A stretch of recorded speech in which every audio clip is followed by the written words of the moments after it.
Am I live? I think I made it. I made it with 30 seconds to spare.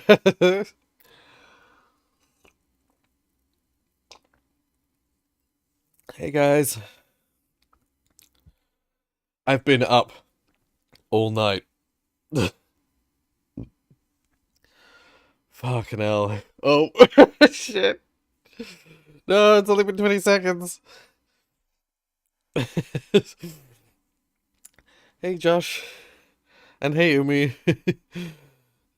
I hope, I see you just said your game is in. Nice.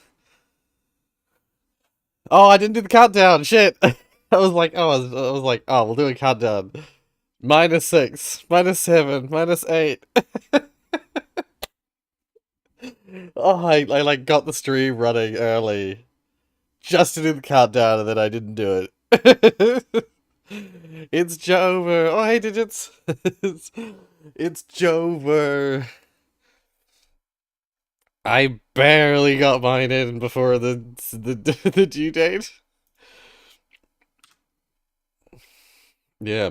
Now we're gonna only got a couple of days to vote. Um. So yeah, I'll probably stream tomorrow playing you guys' games. I'm not gonna do that today. I I need sleep before your own deadline. Yeah, yeah. Hey, Rollock and Fireboy, and I saw Zach and Fireboy talking before the stream, and I saw Cat Dot say, "My man," multiple times.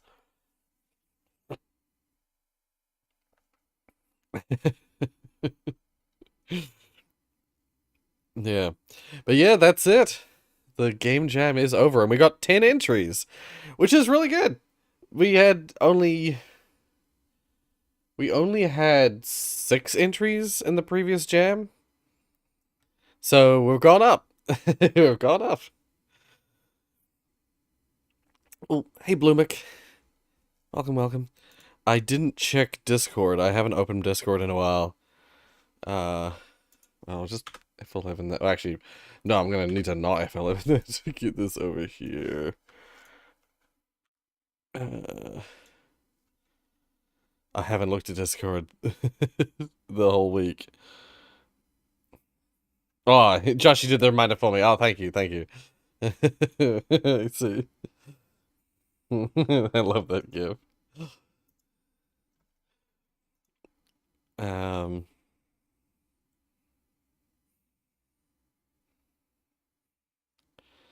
Uh.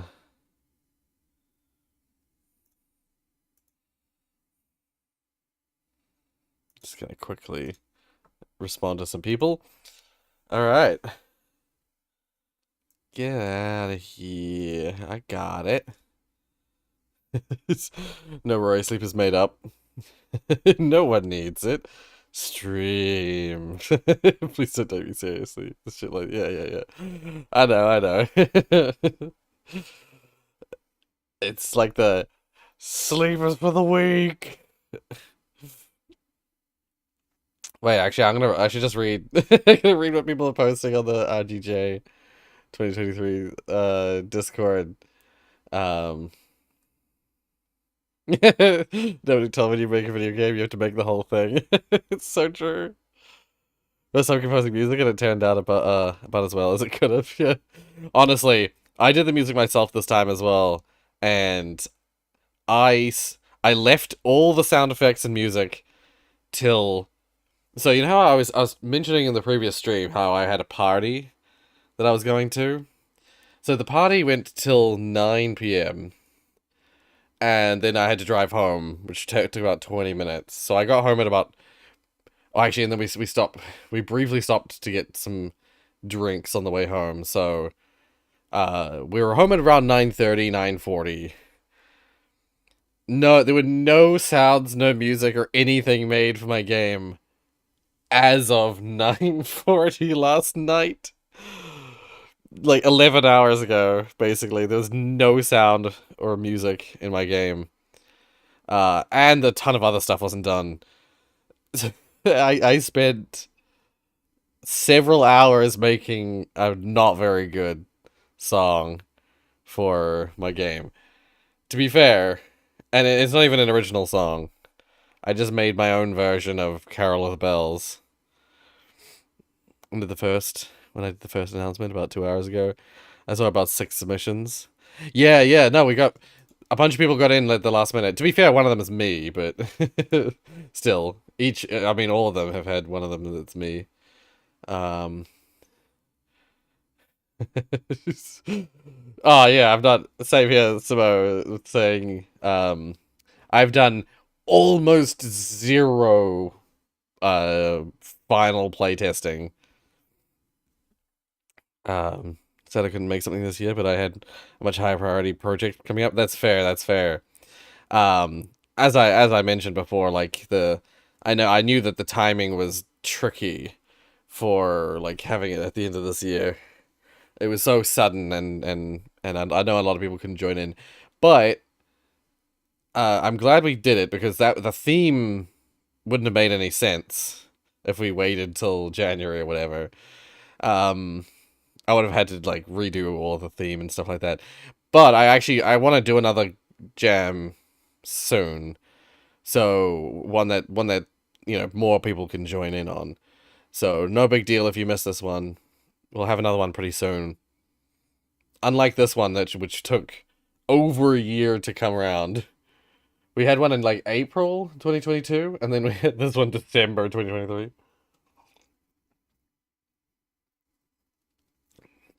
Oh, hey Cat Dot. I saw your messages at the start. I had the stream chat open when you first said my man. Like at like 3, 4 a.m. Yeah, 3:49 a.m.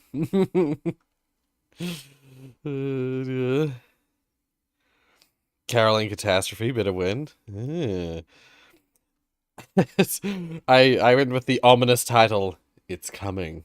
Yeah.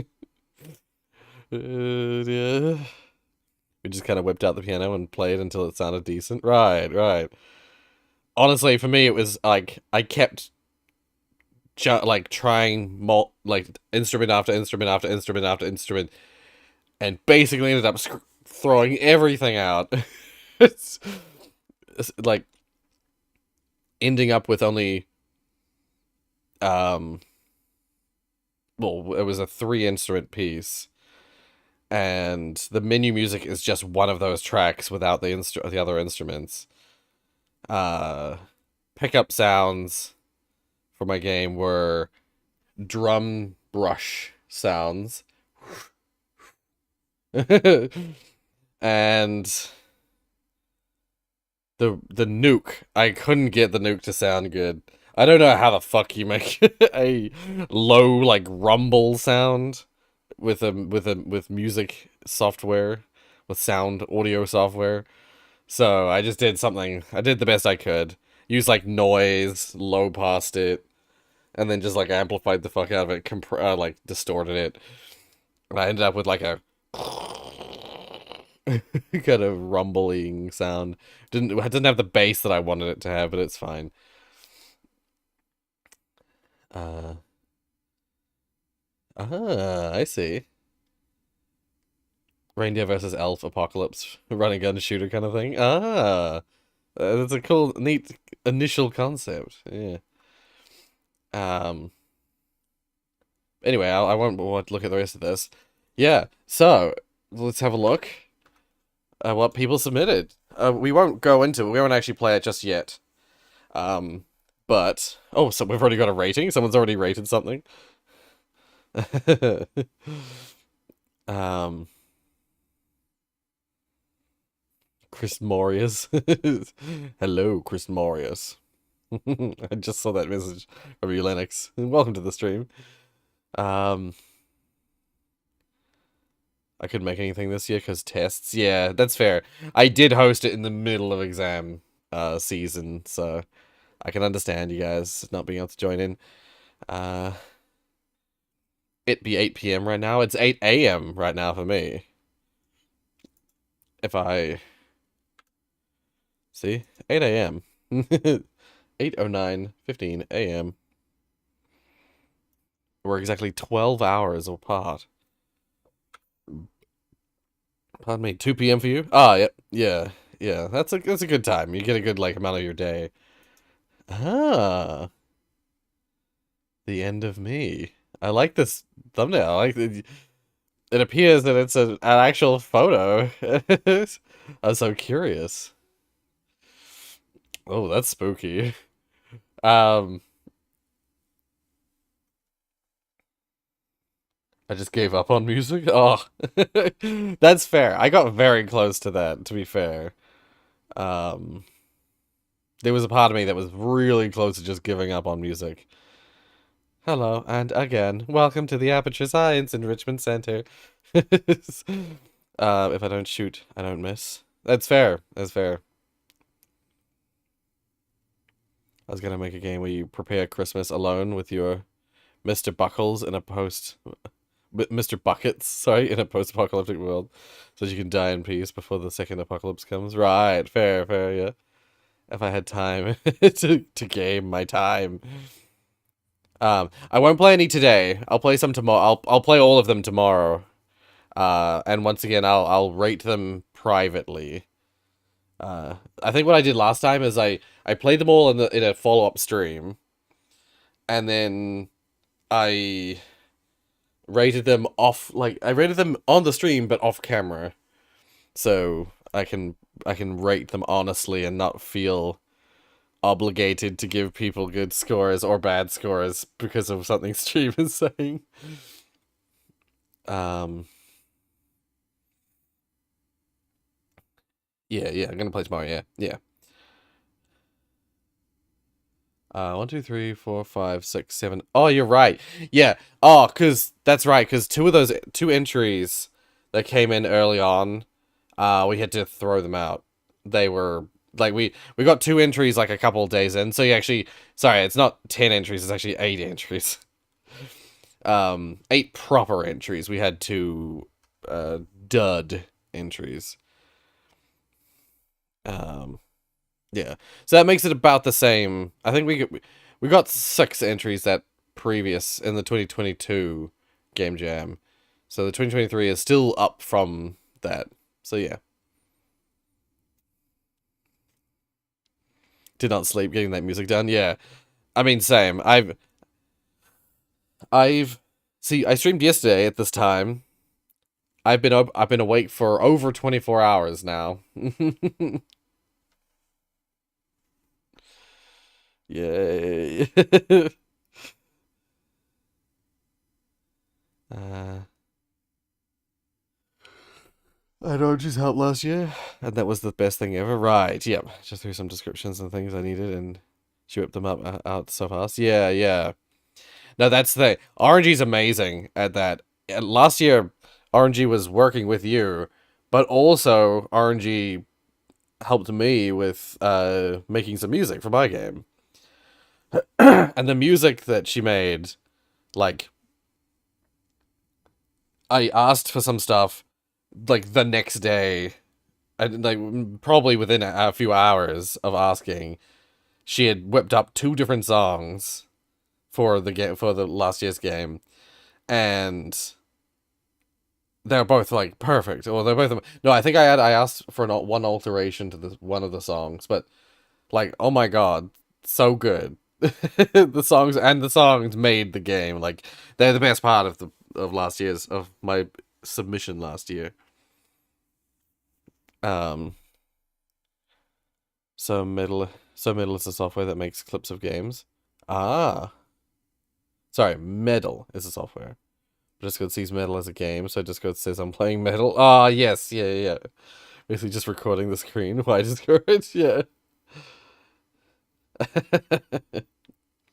yeah. Oh god, my lip.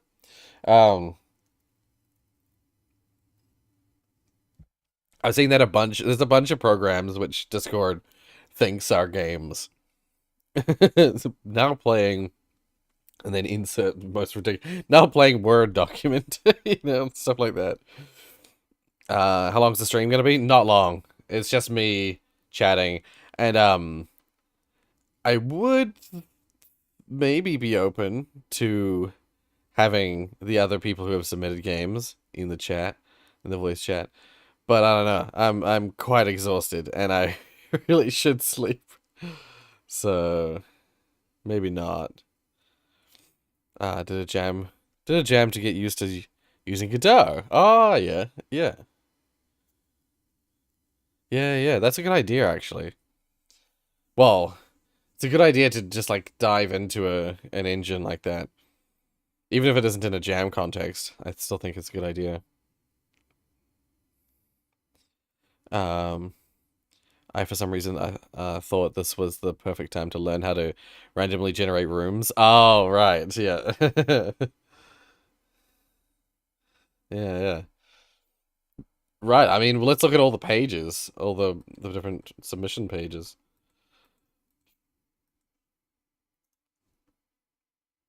Um,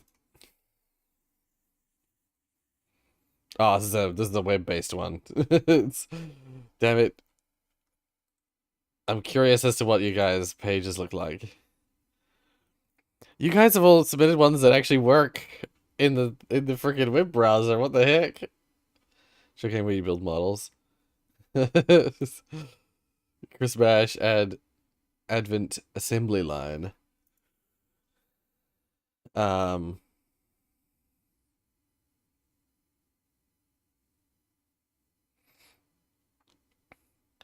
Oh. So wait, this was Yumi. Yumi. As long as the art that was made by Zilio. That's like your partner, your game development partner. I'm assuming.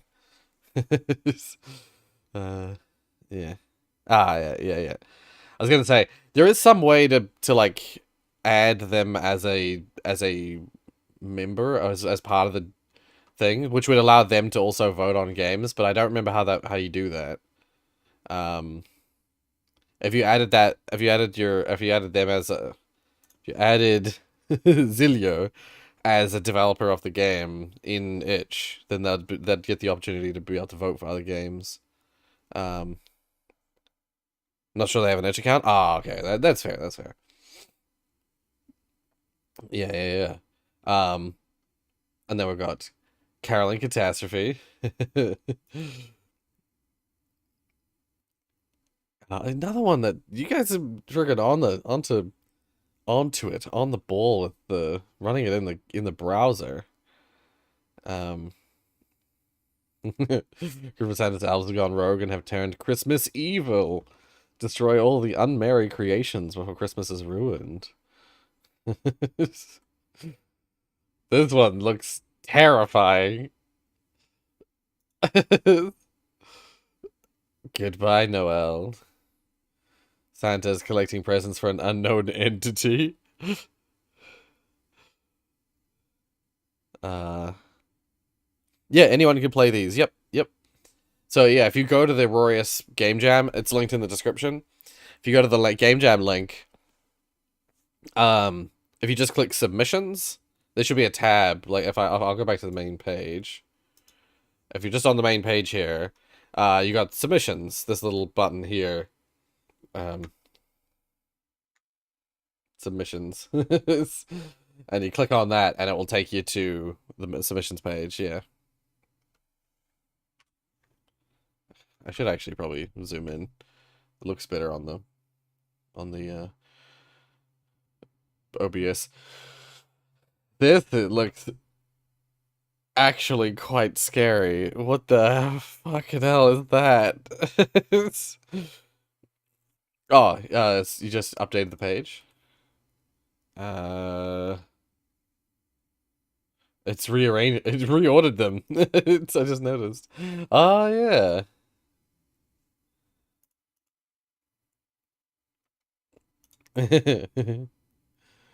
Oh man, yours looks cool. Holy crap. Well, now I'm really excited to play it. I haven't disabled it. Putting some screenshots in your page really does help with like drawing me in. Um but yeah, no, this freaking entry.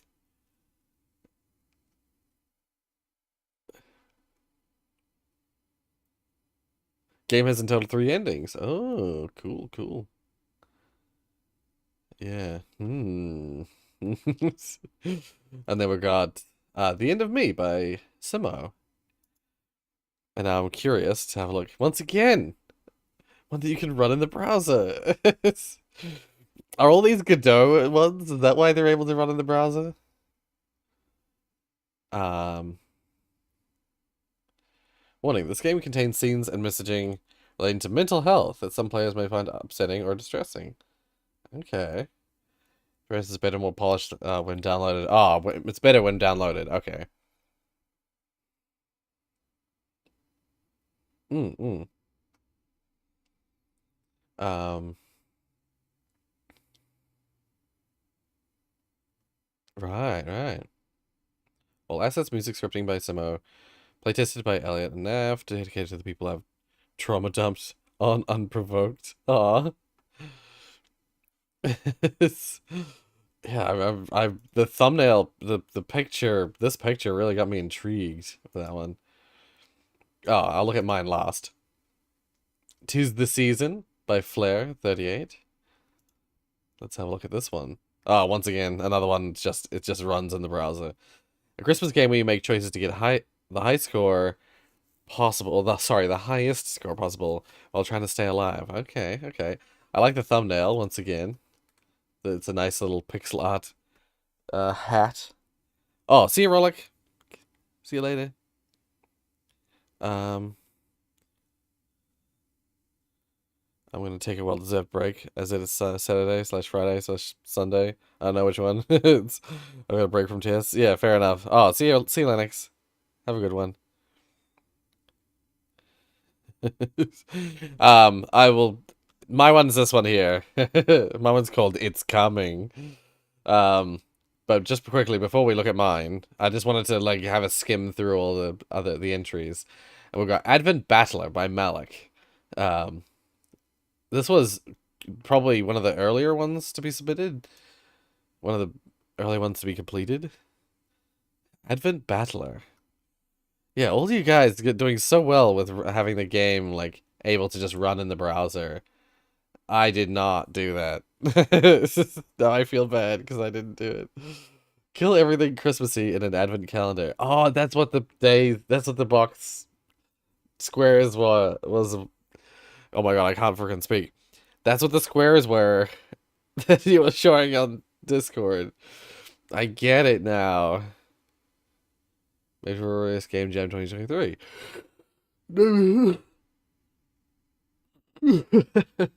No music because I'm so fucking tired. Yeah, fair.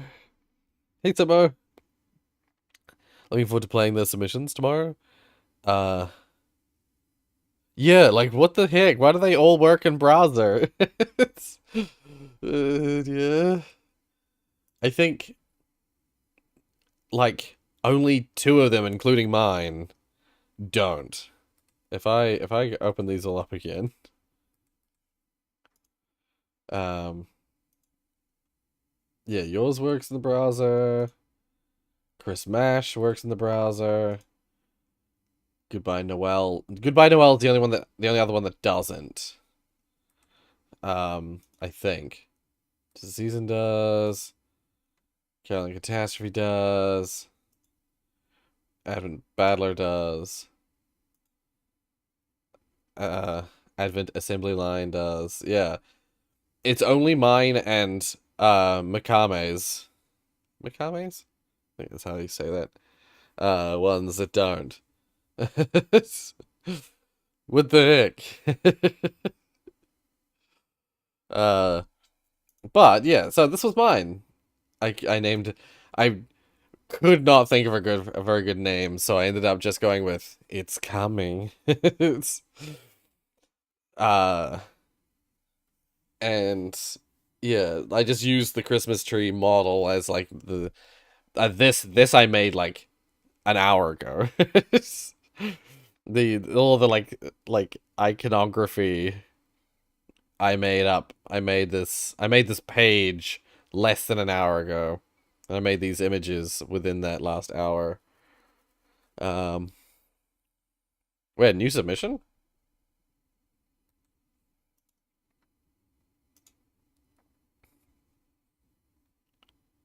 What the?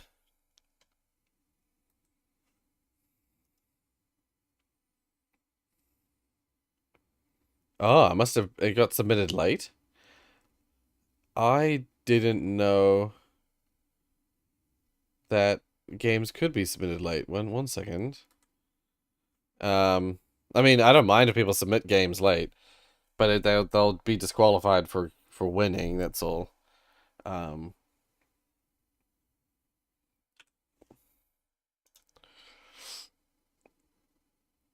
in a jam. Oh, it actually says that it was submitted. If I click here, it says it was submitted 19 minutes ago, which means that it was you know the time being 25 past means it was submitted late. But I will check. I will check to see. Um, because there is a setting for that. Oh my god, I can't see them. I have a. If I have this screen zoomed in. This screen zooms in too much. Domash. Isn't there a allow late entries?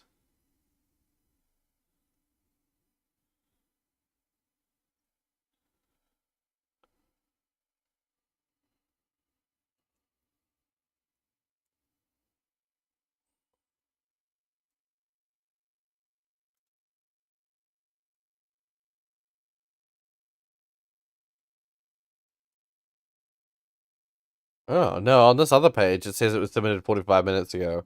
So no, you're right. You're right, Simo. It was actually already submitted. It just hadn't been sent to public. Yeah. So they're all good. Santa Chaos is fully qualified to win if they're good enough. There's no page, no page info. I care about Santa Claus with a gun.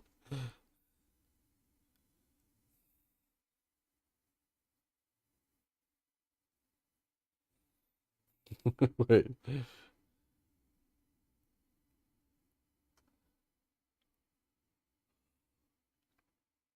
fixing a bug. Ah. I think if I recall correctly, um,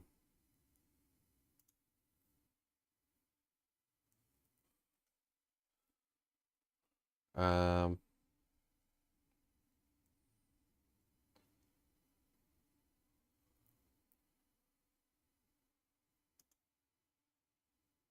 I don't remember how that works for these. I would say for now, refrain from updating your game before the voting time ends. I actually thought you weren't able to update it uh while it was being voted on.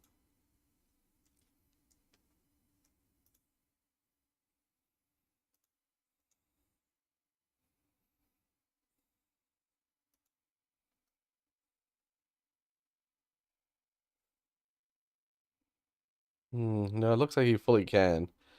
Um, yeah, I would suggest refrain from updating your game post like while for the first for these first 2 days while voting happens. Um,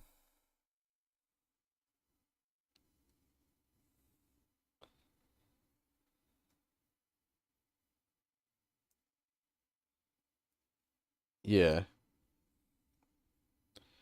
Yeah. I think that's the thing is it's like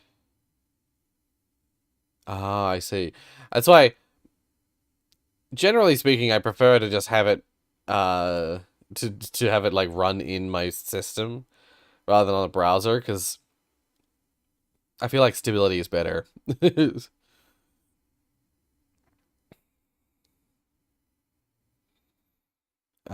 Maybe it was submitted 20 minutes early. It was submitted 20 minutes early. Mm.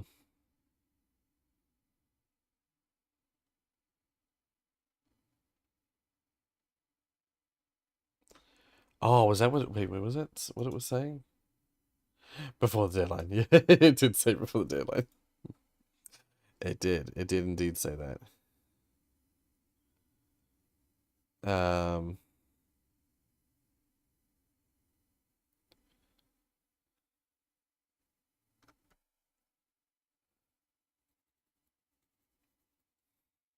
yeah, another one to add to the browser compatible list. Yeah. 11 entries way better than last. Yeah, well, actually, if I go to the last jam, 22. No, wrong page. Yeah, last game jam, we had only 6 entries in the end. There might have been. Was there other entries? The problem is that a lot of these jams, if you remove your game, um, it removes it from the list. Like if you delist your game later on, you get delisted from here as well. So wait, 1, 2, 3, 4, 5, 6. Use that all. Okay, yeah, none of them have been just delisted from the 2022 one. So yeah, there was 6 entries in 2022. Um, the was it 2021? Must have been the 2021 one. Yeah, that's right. The Rorius Game Jam 2021 says it has 9 entries. 1, 2, 3, 4, 5, 6, 7, 8, 9. But there are several games that are just gone from the submissions.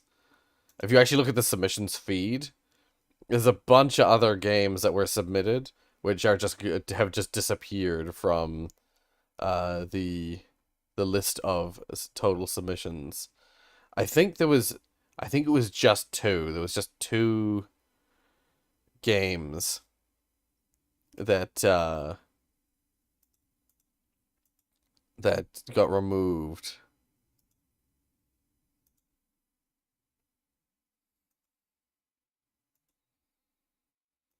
by the person who submitted them, you know.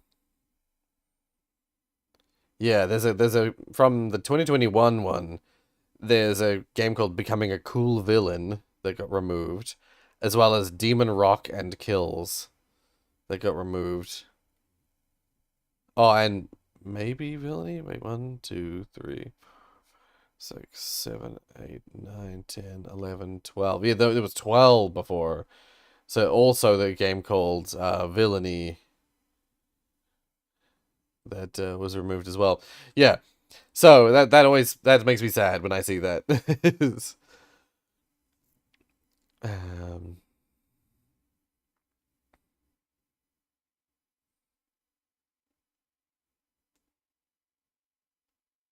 yeah. I mean, yeah, go ahead and add a Windows build.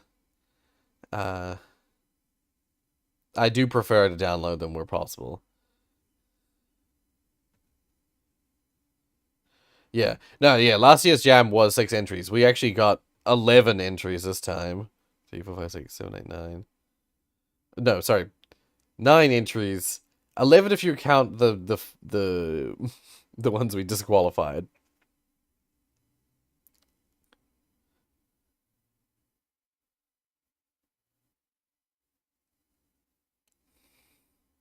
Oh, I see. I see what you mean. Um, I remember how to be a cool villain. Yes. Yeah, no, that game, How to Be a Cool Villain or whatever it's called. Uh that was it won like third place or something or second place in the jam. And so I was kind of sad when I saw that it got like the person like took it down. Let's have a look. Submissions feed for 2021. It's not even in the submissions feed. It's you can only really see it in is it the results? Yeah. If you go to the results screen, then you can see Becoming a Cool Villain in the list.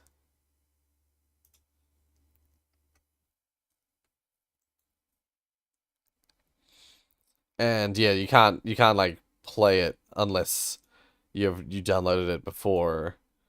Uh, but it was super cool because it's the whole premise was like it was kind of a bit like VVVV, where it was you you like are flying through the map and you press up, down, left, or right to like change your direction midair, and you had to collect like donuts that were around the map. And I remember it was really clever because like the puzzles got really challenging, like flying around the map as your character, and I thought the ending was really clever because they had this whole like silly you're becoming a villain being taught how to become a villain by like this by this like character here. um Yeah, won third place. And the end of the game was really clever because while you're like flying up and flying horizontal and stuff. At the very end of the game, you're like flying across the screen to the end of the level, and the game then like insta cuts to a zoomed in shot of your character flying the same direction that you were just flying at the end of the previous level, sideways into a jail cell because you're caught for being a villain. And that transition was like amazing.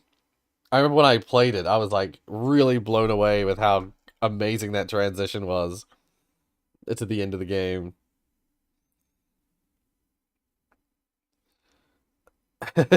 There are six V's in the title of that game that I referenced. Um, yeah.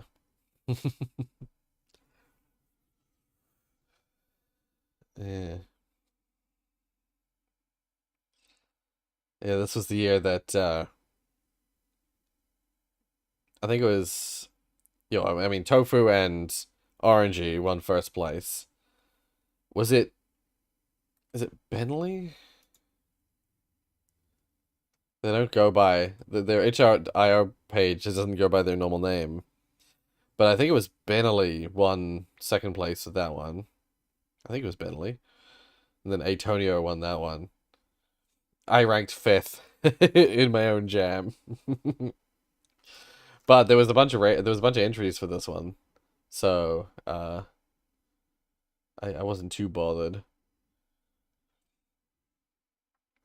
But then if I find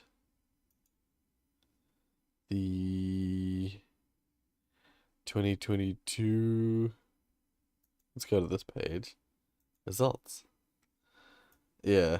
It's I feel like it's biased because I'm hosting the jam, but I won the last year's jam. I thought this was a significantly weaker game than the Rorius 2021 Game Jam game. But I thought honestly for last year's, personally speaking, from last year's jam, Fish's Feed the Flame I thought was the most amazing.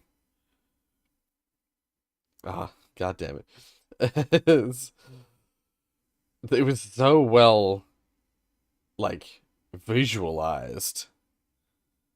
The shaders and lighting and stuff like that.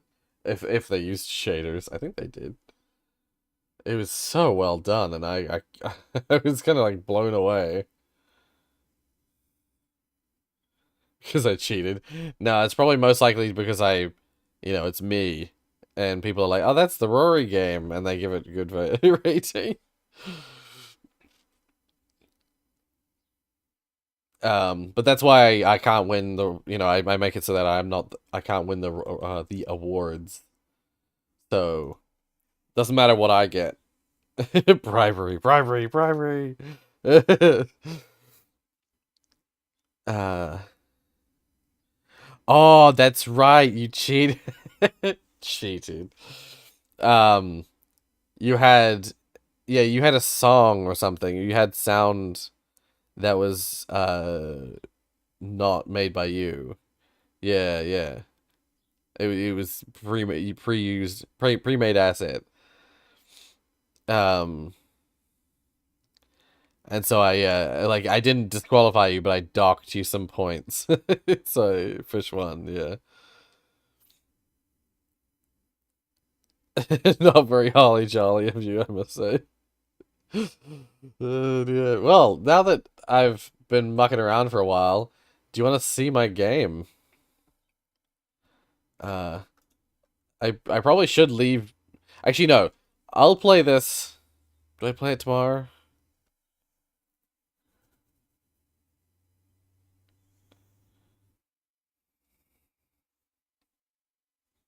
I now I thoroughly read the rules of every game jam because of that. Fair enough.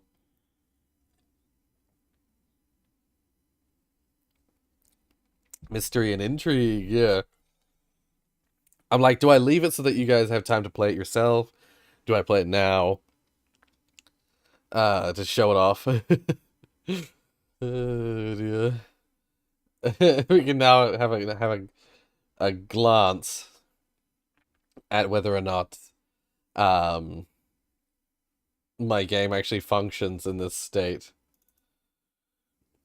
So something I will say is, well, I didn't make it like playable on the web browser.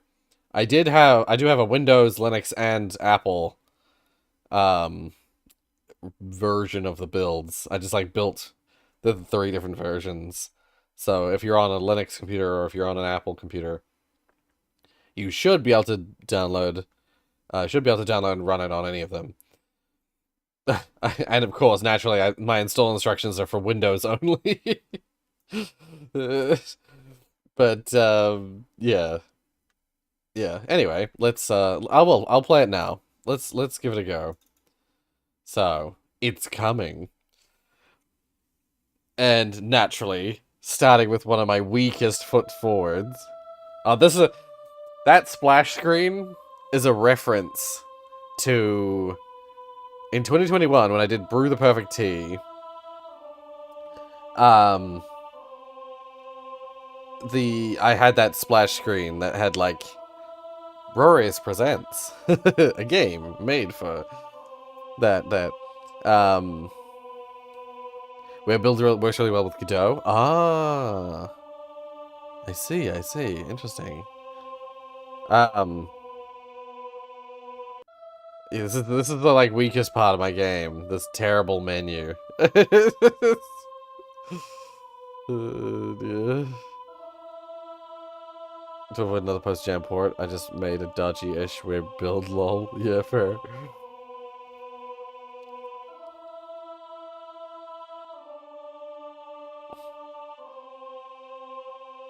I mean, so it was Linux only last jam? Right, yes.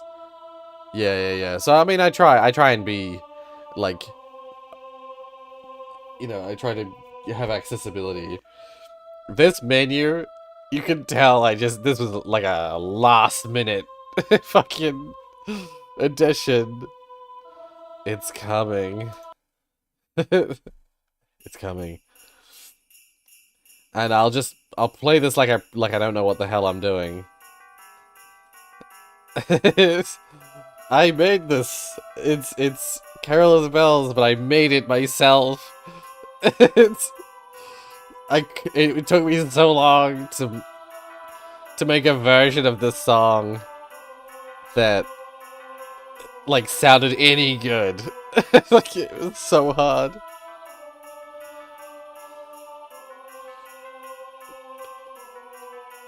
Oh, I had to take away the fog effects because it was fucking with the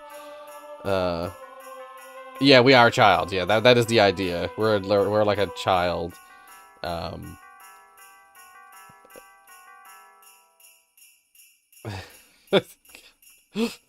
God, I still can't believe.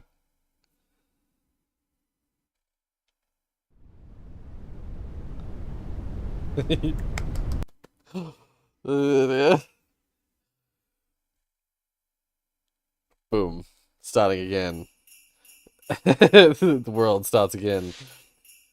But yeah, I've got like sound effects for picking up and dropping. You can place the stuff on the tree. I wanted to give more instruction of what you're supposed to do in this game. I wanted there to be, like, writing that would appear on the walls in, like, a Christmassy kind of font. But, like, kind of a spooky Christmassy font. Had no time for any of that shit. I'm not gonna make it in time.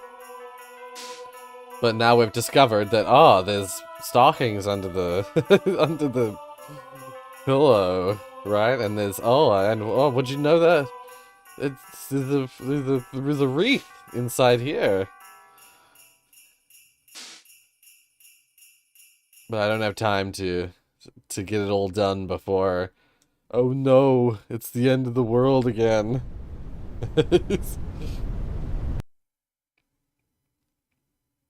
These type hints of everything you could do, having the occasional dynamic feature is so useful. Right.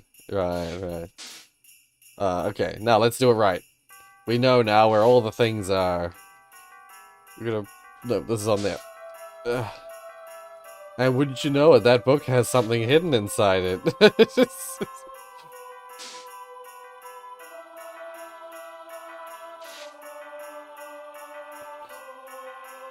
The carrying stuff part of this, the having like the wreath in your hand, that was added.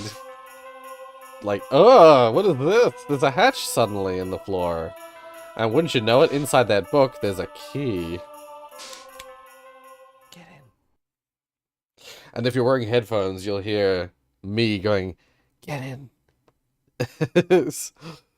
Whispering to the boy to get into the bunker. Yeah. He survived. He made it in 3 rounds. Well done. The friggin' ending is so lackluster.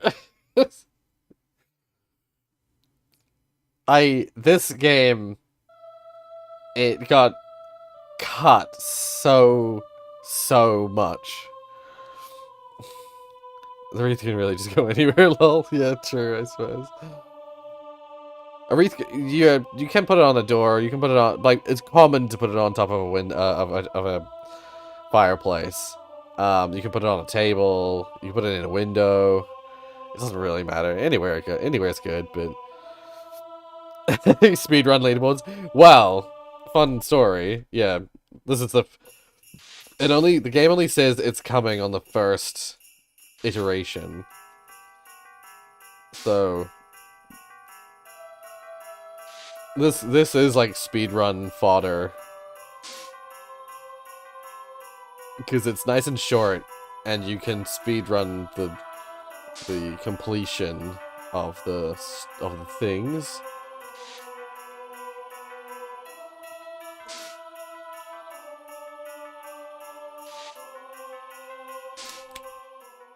Time. And so I even went to the effort to make the text that shows up here say you made it in 1 round and not made it in 1 round.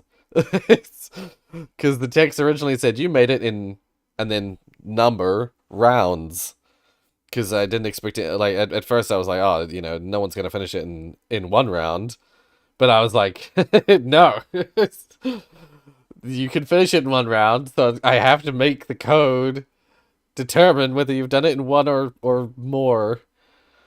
And change the text so to make it match. That route is not optimal. Well, I'll show you the optimal route because I put in a sneaky. I put in a sneaky nonsense completion.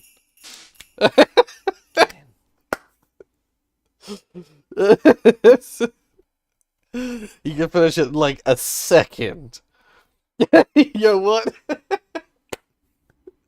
I should have put a timer. I should have put a timer on it so you can see your actual time. So, that wasn't originally gonna happen. Originally, I was like, no, you have to get everything to get the hatch. But then, I was like, there's a part of me that was the part of me that really wanted to do the Outer Wilds thing, where it's like, if you know what you're doing, you can get to the end without doing anything else. You can just get straight to the end of the game.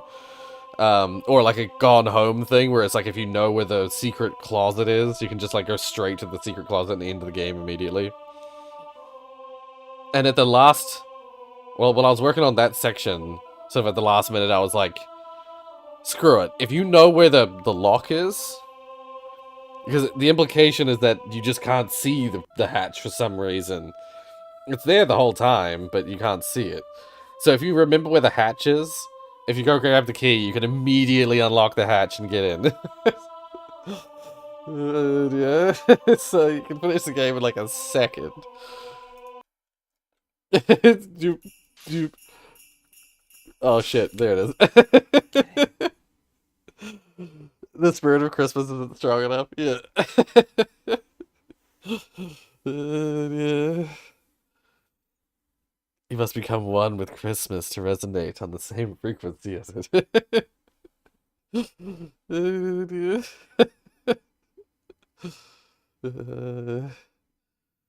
Yeah, so that's the game I made. I spent the majority of the time on this game. Um, wait, I think I spent the majority of the game making this tree. Making the Christmas tree model. I spent the majority of the time making models. Actually, wait, let's just quit out and, oh, why did I close Unity? Shit, I'm gonna have to open up the Unity hub again. Hold up, guys. Hold up.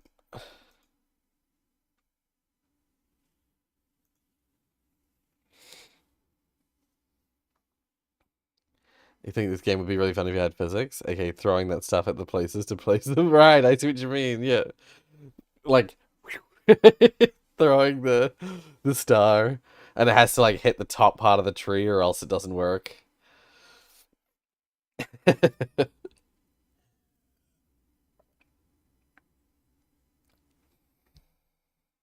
He said I didn't put no cheese completion in it, yeah. Um...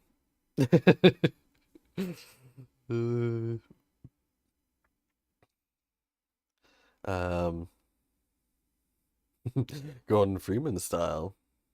Any percent, yeah. That's just it. It's like if you don't care about Christmas, if you can speed run the any percent one and it's like a second.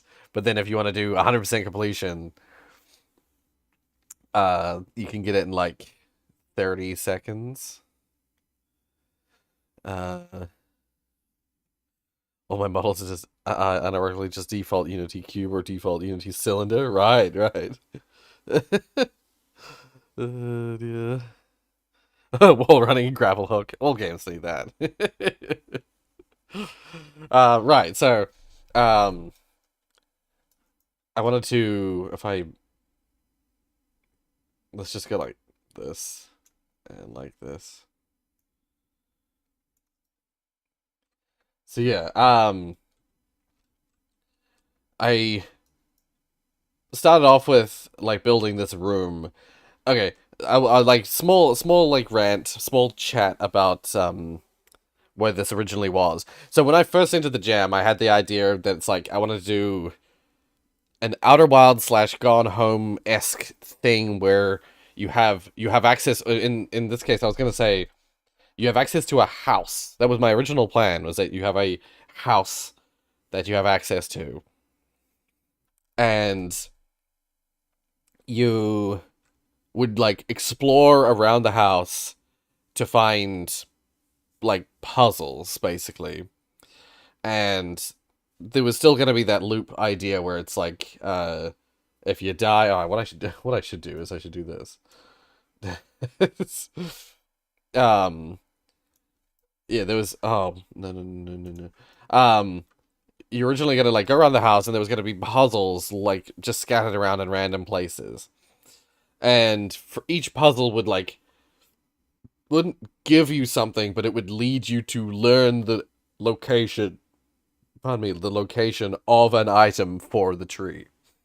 And so you'd slowly learn all the locations of the items through these puzzles, and then upon doing all of them, you gain access to the end game, the end of the game.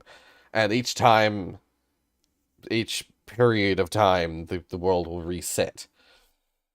And so you'd have to like slowly learn more and more about the house until you got enough to get everything to place on the tree. Uh I had time for none of that.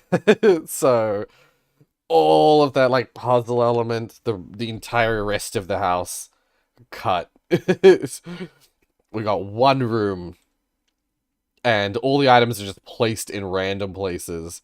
The closest thing to a puzzle that I could fit in at the end were the like lifting the lid, lifting the couch cushion, opening the book. Um yeah. And beyond that, just like learning that you should pick things up and place them on the tree. If I had more time, I probably would have put like tooltip things where it's like if you're hovering over something you can interact with, it would like light up your cursor. And I did think about doing that, but I just didn't have time. Um, Metal detector is exploding. DVD style hatch where the hatch randomly spawns in a random room. You need to decorate the whole house. Yeah. But you can deduce the hatch location based on environmental changes to keep the cheese ending. Right, yeah. Yeah, like the room that the hatch is in will always be one of these subset of rooms, and if this room spawns and this room spawns, this variant of this room spawns, and this variant of this room spawns, then you know that the hatch will always be in this particular location. And then there's like versions for every single one. You gotta like learn the meta game to learn where the hatch is gonna be. You like Unity's editor more? I do. I've become very attached to Unity and Unity's editor and stuff like that, which is why it's so sad that that their leadership is so bad. To be fair, the guy that was the worst has left, but still, there's he was still the freaking CEO for a long time. Unity it gives you so much psychic damage. Yeah, I like cheese. Queso. Okay, but the psychic damage is part of the charm. Yeah. Speaking of cheese, gonna make vegan mac and cheese. Ah, nice. Ooh. Yeah. Yeah. No, there's a bunch of features. I will say that's one of the problems with Unity is that there's a bunch of features that Unity doesn't have that people have been asking for years, but because there's a quite a because of the Unity supposedly this is the logic is that the Unity asset store someone came up with a system for a bunch of these things like Odin, software like Odin. People came up with like purchasable packs that like expand Unity's function to allow for those things. And so Unity doesn't have any incentive to actually make those things work out the gate, out the box.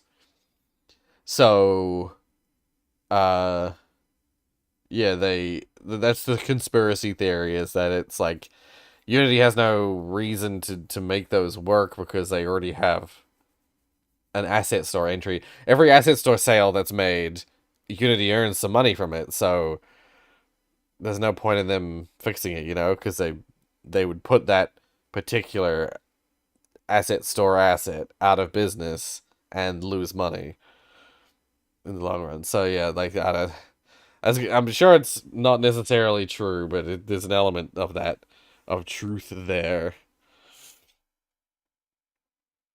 Um,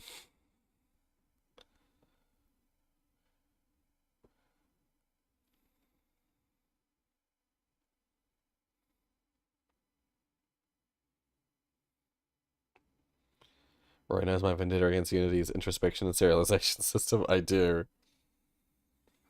You like fought it like a boss, like a boss of a video game.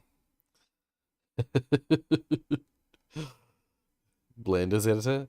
Blender is like any 3D modeling software. Blender, it was a challenge to overcome. Oh, hey Nathan, welcome to the stream. I'm so used to Blender that when I touched Maya for the first time, I couldn't use it. Lol, I was too tired to learn it, so I didn't. What's interesting is that I actually came across Maya first. Or no, was it Maya first?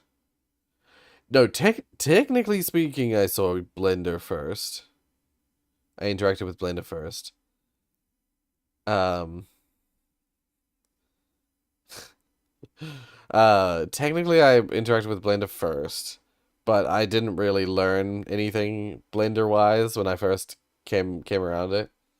It wasn't until working on projects around, but not specifically Portal Unity, that my friends and I acquired some copies of Maya, and we were trying modeling out for ourselves, and I Maya for me was incredibly intuitive. I liked Maya a lot. Uh, it's still hard. No 3D modeling software is easy, but I was able to learn Maya really quickly. Whereas every time I came at Blender, I struggled. I struggle every time I use Blender, but I'm getting slowly more and more like functionally capable with Blender.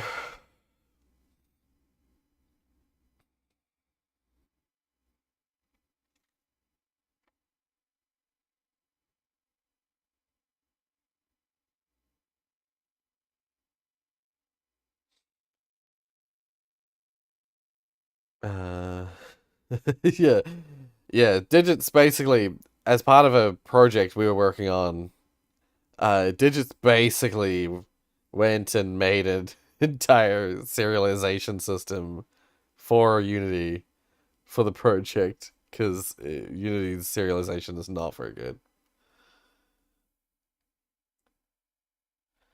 Yeah, the problem with Unity is there's all sorts of like serialization restrictions. It's very frustrating.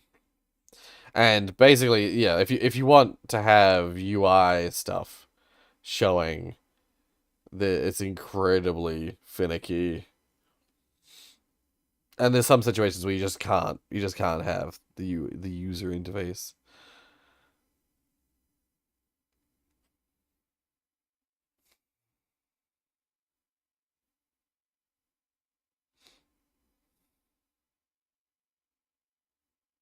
Mm, I see, I see. Sorry, I realize I'm just like reading the chat and not saying anything. Um, I fear JSON files.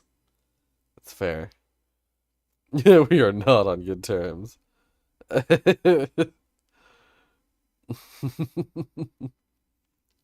Yeah, I'm not. Jason is not. Let's just say Jason is a foreigner. Not a foreigner. That's not the right word. Jason is uh. What the hell is the word I'm looking for?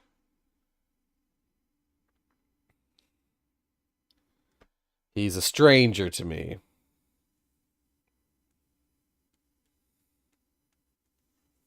Hmm.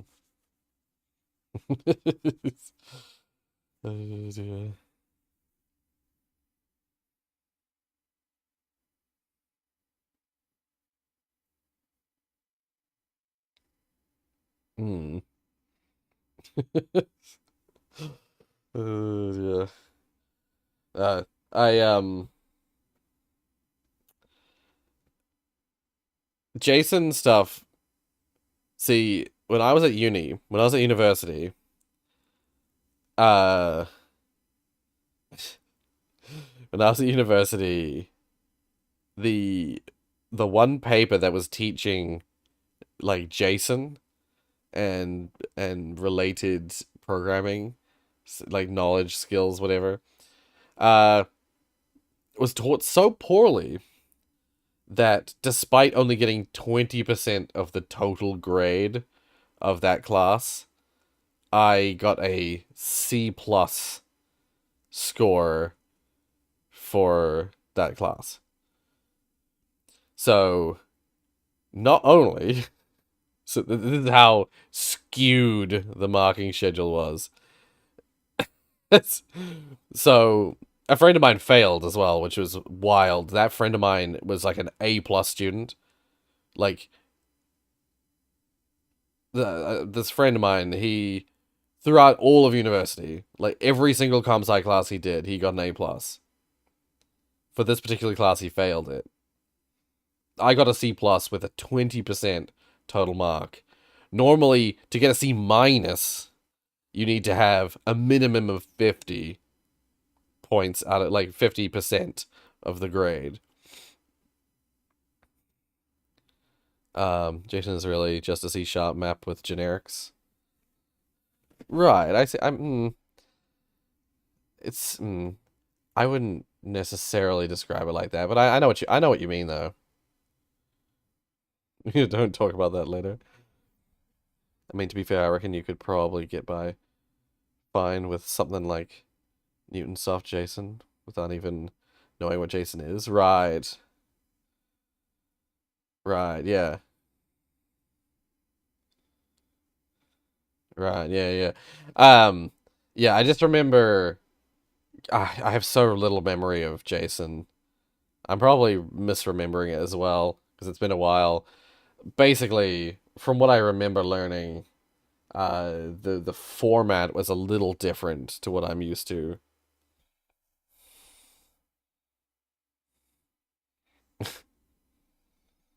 Python sucks. I hate Python. We do not mention that programming language in this house. Python is left at the door. Yeah. Yeah, that's the thing is like I frequently lump them together in my head. I lump JSON and JavaScript together, and JavaScript is something that I never really fully learned. I learned Java, so I learned Java programming, but but my GD script, Python can be left at the door. Python is my go-to prototyping language. Yeah, to be fair, it's really good for lightweight scripting for like very small script like projects or requirements or whatever. Beyond that though, beyond that, no thank you.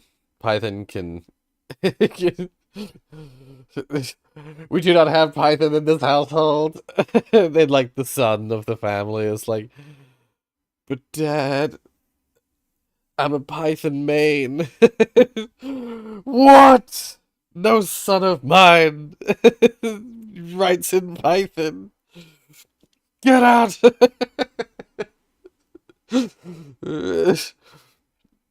If your entire tells in Python, oof. Let's just say I had to write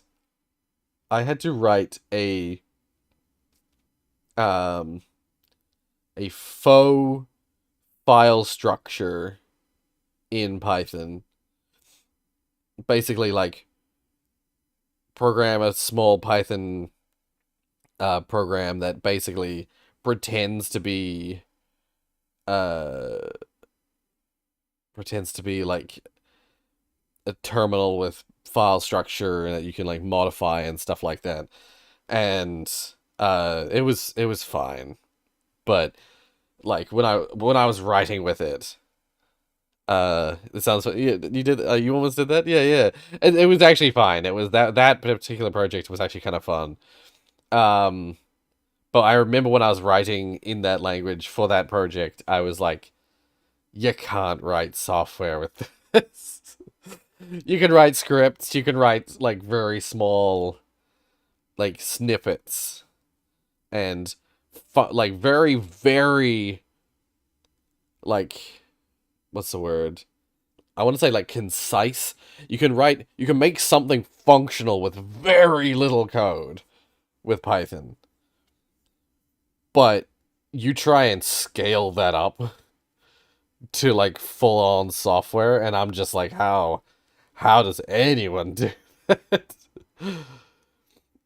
It's why do you hate Java? Pure Java is fine. It's just like C sharp. C sharp modeled itself off of Java. The only problem with Java, yeah, no, JavaScript. I can understand hating JavaScript. Um, it's so much boilerplate and annoying sidestepping. Eh, I don't see it that way. Like, to be fair, we're not a dev team. None of them know any programming scripting at all, and naturally, without any actual knowledge, it was like. Read LinkedIn once that said Python was good. I mean, I've worked with Python, not much, but I have worked with it. Uh, but yeah.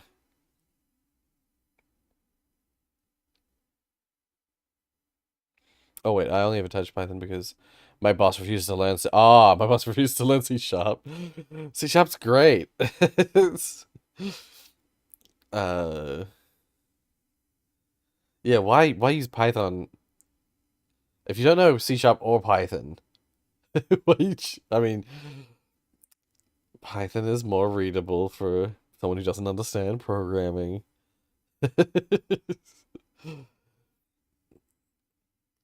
Any Java framework is like you need to write a whole life story to receive one web request. I don't remember. I didn't do much web-based Java stuff, but yeah. To be fair, like when it comes to web-based stuff, the only language I've really used for web development stuff is C Sharp, .NET. Um, stuff like what the hell is it called? XML and ASP.NET is about it's about the only systems I've used for web-based development. But I personally don't enjoy web-based development. I like pure software development. That's partly the reason why I like Java and C Sharp is that they're designed with big build projects in mind. Um, they're not designed for little scrappy pieces that you're just doing a little thing with. Um, right? Yeah, I should. I really should learn. Honestly, I should learn some kind of um web stuff, web stuff generally, because that is a real weak spot for me. Um, yeah, Django. I will look into that.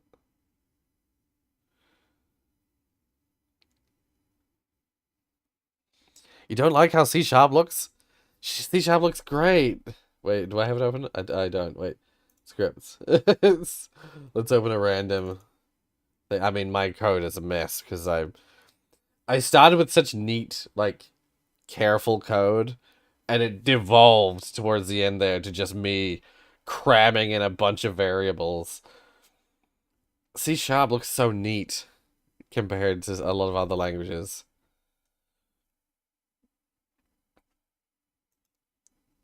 I mean, maybe not this. This is a bad example. Yeah. But I mean, if you read it, it all makes sense. It's just from like for a cursory glance, it's a mess. Um, yeah, no, I really like the way that yeah, it's another one that's not great because it was just all like it was just a piece of code that was just like I want this to happen, then this to happen, then this to happen, then this to happen, and all in like orders. Super simple function there. Um,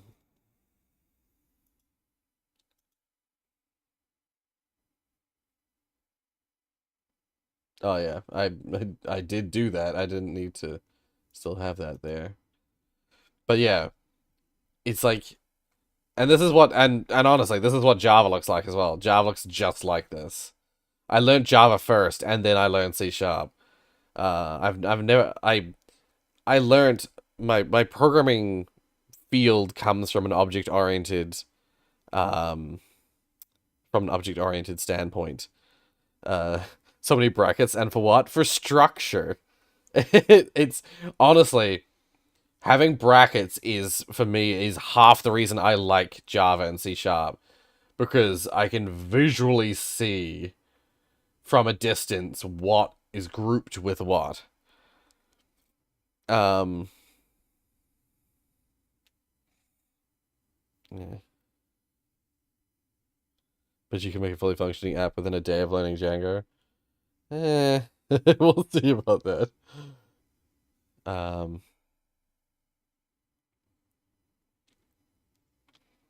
Look at someone who was doing a major project with multiple components in C++. Brackets are not the problem. Yeah. C++ I don't like as much as C sharp. Even though C++, you can write C++ in C sharp and it will still mostly function exactly the same. Um, I like this. I like the kind of way that Java is written, and so I tend to write more Java-esque code when I'm writing in C sharp, and C sharp is designed to be able to handle that as well, just as well. Um, no, see, um, yeah, I didn't indentation. Sorry, uh, is see in see this is the thing is like let's say let's like take this small area here in uh in Python. I'm just gonna fuck with it. In Python, oopsies, shit, I'm not thinking right. In Python, this is how you would write this like if statement. So you have like an if at this level of indentation, and then you indent, and then you put all your code at that level of indentation following it. Um, by default, this is how it would be written in C sharp or Java. We have brackets, especially if the brackets are like on the same level like this. They're at the same level as the if. So the if has this bracket, and everything within this bracket frame is inside the if. In Python, the if you misindent something, you can end up putting code inside other ifs that you don't intend. Whereas in C sharp, I can put this over here if I want, and it functions exactly the same. I know there was no reason you would ever do that, but I could also a common form of Java is this instead. So having the if directly attached to the bracket and having this open bracket over here instead, this still functions exactly the same as as the code before. It doesn't change the function at all. I can have this like this. The if statement now has the bracket over here, and I have a piece of code. I can write more code uh, over here. Let's just copy paste, like pretend that there's multiple lines of code. I can have multiple commands inside a single line if I want to keep it to one line. If I want to keep this if statement to one line, I can write it like this, have multiple lines of code complete within the single line. And yeah, these here, these little semicolons, they're the end of line, end of a piece of code. So when you start, this is the start of the code where it's at the A for application. The end of code is the semicolon. So that is a full, that's a chunk, if you will. That's like a chunk of code. Um, and yeah, this functions exactly the same as all the previous ones, but also in C sharp, you don't need the brackets for that. If you only have one piece of code running as part of an if statement, if your if only needs one thing to do one thing, you can just omit the brackets and have it like this. Or, as you saw before, like this. And it will still function exactly the same. Um, yeah. Our lecturer back in the day really hammered it home by having an entire piece of, he had an entire program that was fully functional code that was like an ASCII picture of like an anime character.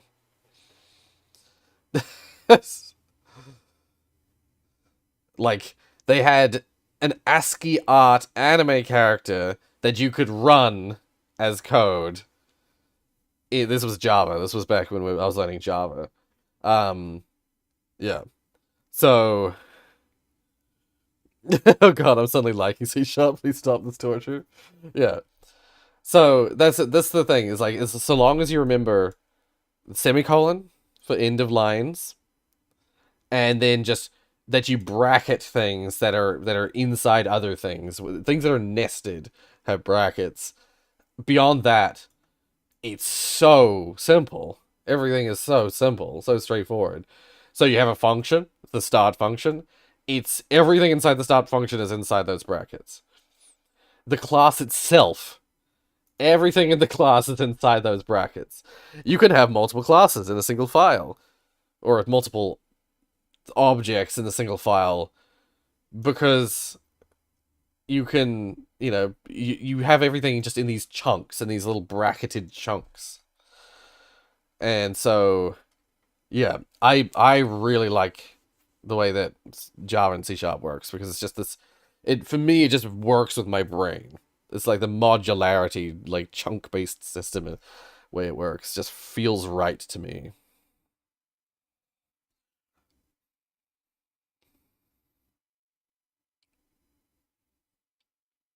Yeah.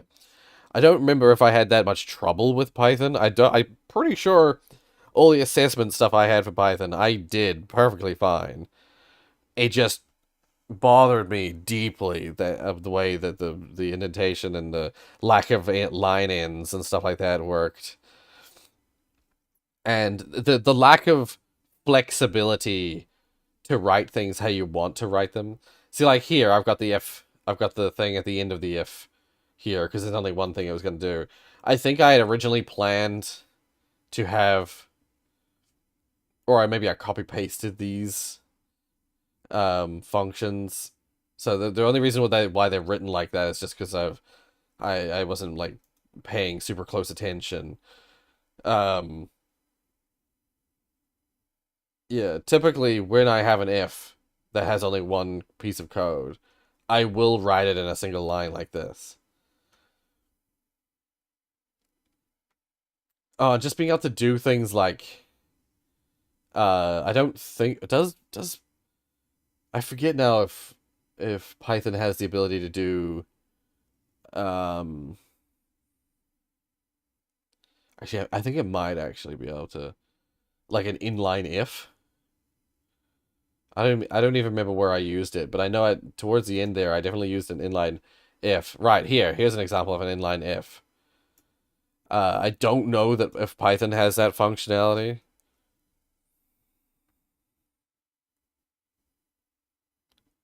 Um,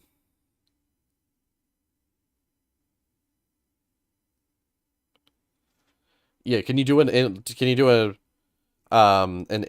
if in Python where you, it's part of a different piece of code. So like I'm applying text. I'm choosing what text to put at the end. Basically, this is that text I mentioned where it's like, if you've done one round, it'll say, you made it in one round. Whereas if you have like two or more, it'll say, you made it in 2 rounds. The ternary operator? Okay, yeah. I was gonna say, I remember learning that, and I feel like that's one of those things that back when I was learning Java, it didn't have that, but it got updated to have that at some point while I was learning it, because it was a relatively new function with C sharp. Um, yeah, inline ifs. Uh,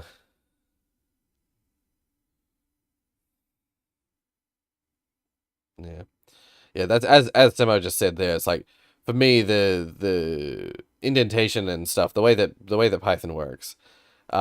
It's less so that it's that I make actual mistakes because of it, and more like I can't see where there would be mistakes as well. Like it's just a visualization issue for me.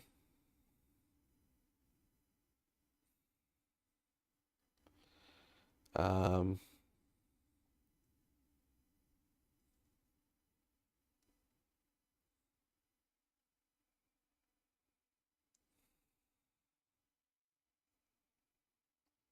um, yeah, no, that's as someone was saying earlier. Um, yeah, I mean indentation. Like it's not like C sharp or Java or any other programming language doesn't have indentation. It's just that it's not mandatory. Um, Whereas in Python it is mandatory, and if you don't get the indentation right, it can cause issues.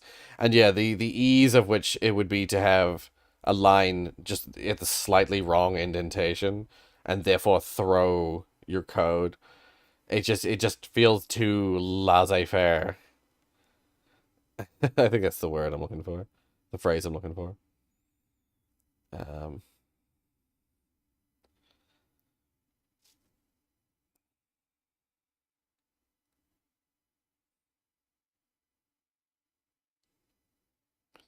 your biggest technical bugbear with Python, any dynamically typed language.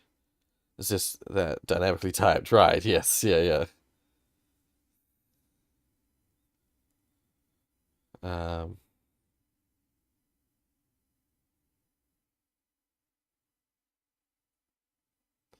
yeah. Oh, that's another thing. I hate. This is another thing that's like it's never actually caused me a problem. Um. Oh, also, I will say, I'm happy with C sharp. I don't feel the need to change language. I don't want to learn Python, whatever that is. I'm happy with my C sharp. Thank you. Um. Yeah, I hate reading code where it says var. I know you can var all you want in C sharp as well, but I never use var. It's only when I'm forced to will I ever use var. Give me data types or give me death. Ah, I see what you mean. I see. Yeah. No, var is awful.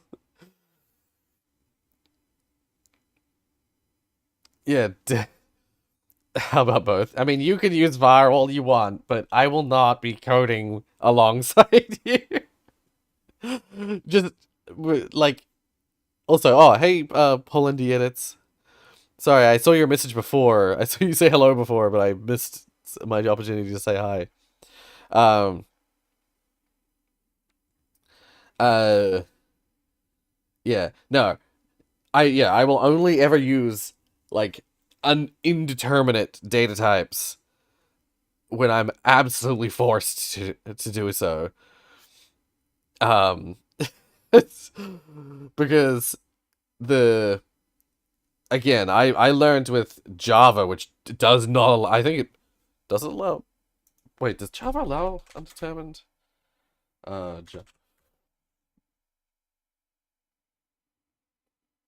Like, you can use it. You can use it in Java. Oh, Java 10 or plus. No, see, when I learned Java, there was no var in Java. Maybe they had. Yeah, yeah, yeah. In Java 8, which is one of the Javas that I was learning, I was on like Java 6, 7, and 8, somewhere around that era of Java. Um, as this answer here says, there is no var equivalent in Java 8. All variables must have a type. They cannot be inferred. In var object, this line, you can replace var with call ring out. And the other one, your code doesn't have enough info, but your IDE will probably tell you what the post method returns. Um, yeah, no. When I learned Java, like, you couldn't have indeterminate variables.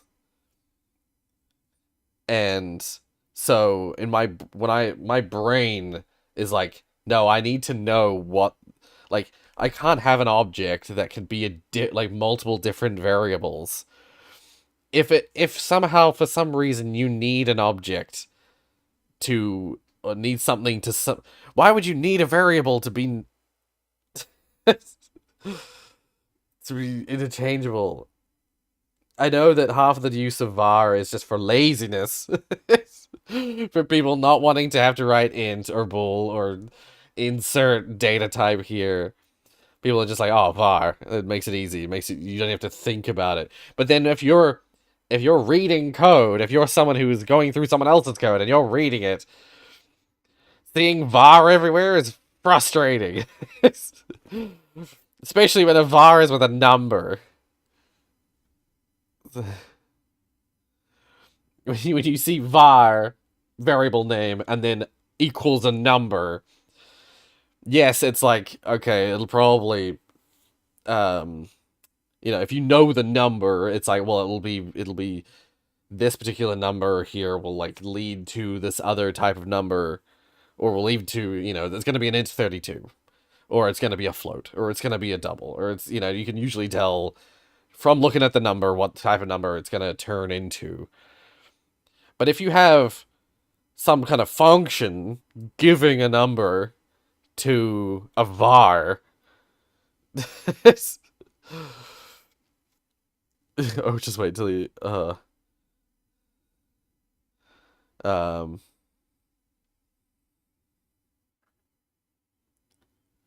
uh yeah, let's just say, yeah, you will never catch me using var if I can avoid it. I will like make structure around it so that I'll always know what it is. I'll never have variability in my data types. Yeah. Um, Having used C++ for data that can have multiple types, it's a pain. Yeah, C++. While I understand that I really should learn C++ because it is like the game development industry standard, there are some the little things like that. There's some little things to do with data, the way that data is handled in C++, that I just don't like. Coming from, as someone who grew up with, if you will, object-oriented languages, like fully object-oriented languages, with, yeah, strong data types, with garbage collection. There's just too many little nuances with C++ that I just don't enjoy. Uh,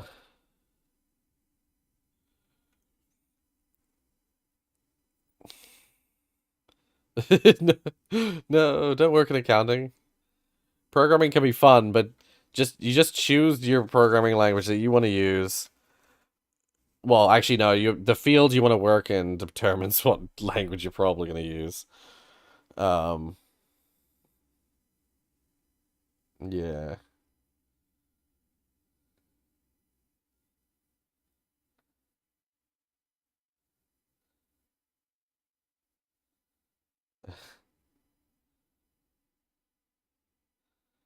When people who always use var are just like x equals 5 works, why can't I enter in this particular place? Because it's a motherfucking string. Yeah.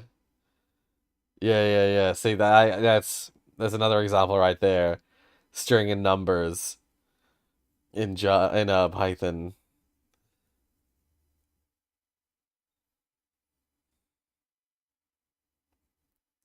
Yeah. Um yeah, again, it's as I mentioned before, I can't handle the laissez-faire or the like loosey-goosey way that data and like structure is handled in Python. So like I can do it, I just don't like it. So you'll never catch me using it if I have a choice.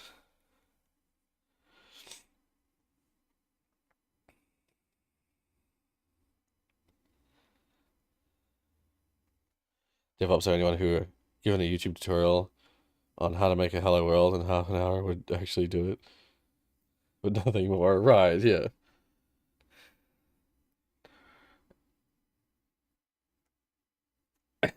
Right. Yeah. The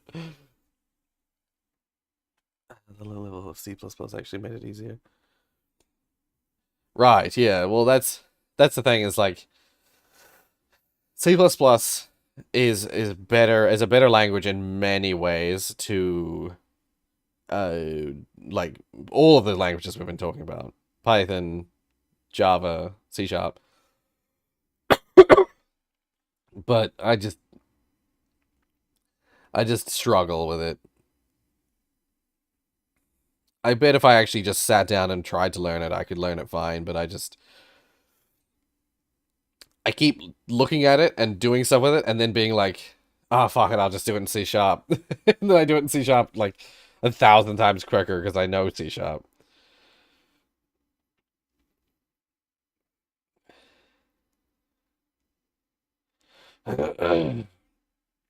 I know that JavaScript has some weird intricacies with var as well. I don't like JavaScript.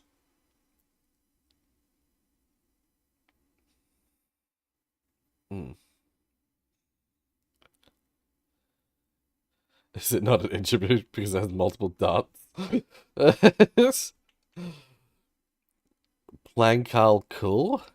What's Plancal cool? It's not an integer because it's not a fucking number.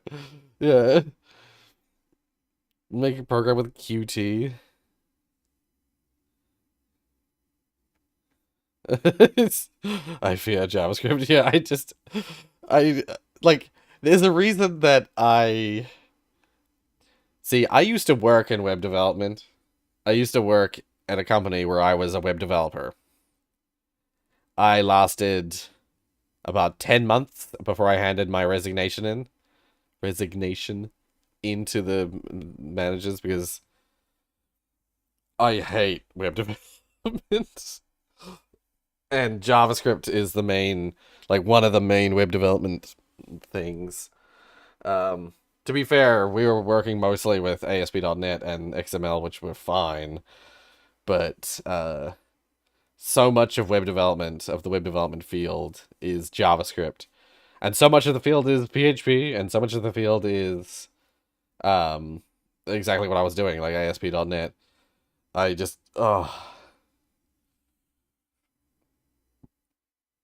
yeah.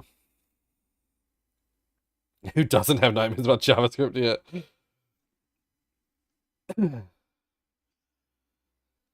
Yeah, you could represent it as an int, but it would just be really dumb. Yeah. JavaScript is my sleep paralysis, Steven. Hmm.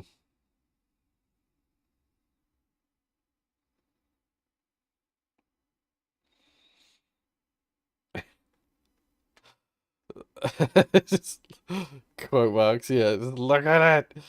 Just look at it. Sleep. Yeah, that's why I'd like to. That's exactly what I thought, Zach. It's like, what would a sleep paralysis JavaScript demon look like? Code. No.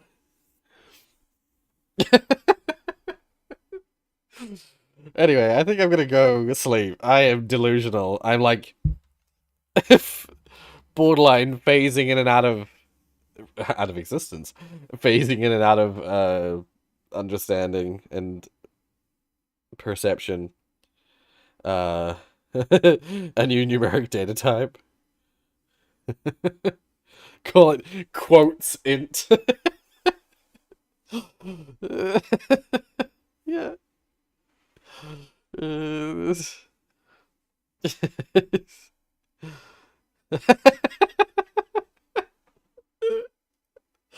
That's a brilliant. I love that. That's hilarious. You get approximately 5. Excuse me, like I'm praying of an Rorius. Yeah, I just I realized you guys, a lot of you guys were wanting, well, were a lot of people were like, is the theme gonna be banana related? And I was like, huh, I didn't make it banana related, but maybe I should. It's hmm, in a future jam. You also have float that works under the same principle, yeah. Oh, I had a double. Double with the same principle.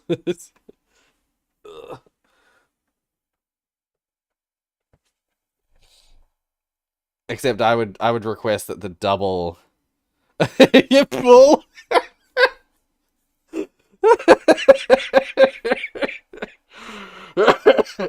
Schrodinger's Boolean. That is brilliant. I love that. Banana Christmas jam.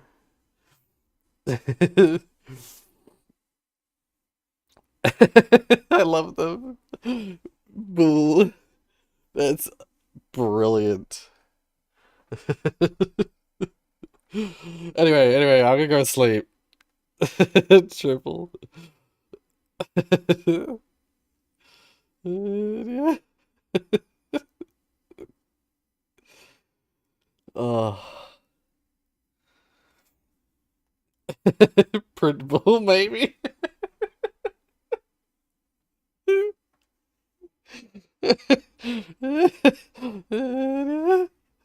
Oh, I love it. Half the time it just comes up with maybe. It doesn't actually tell you what if it's true or false. uh, yeah. Thank you guys so much for joining me. Well,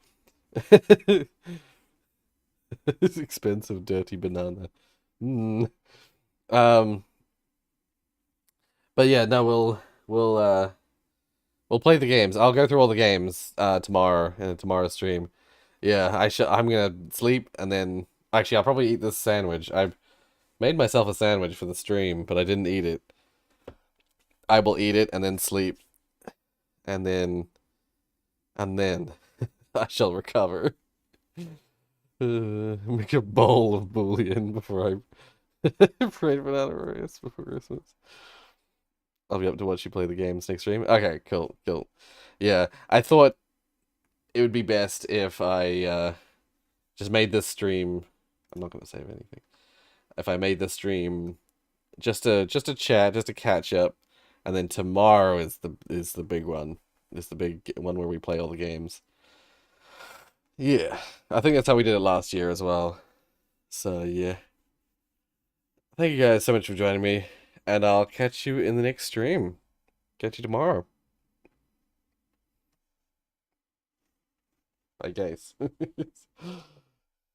Bye. Brad Pitt's character? What in the sandwich? What's in the sandwich? It's Nutella. All right, bye. Oh, what is that? What are you gonna do?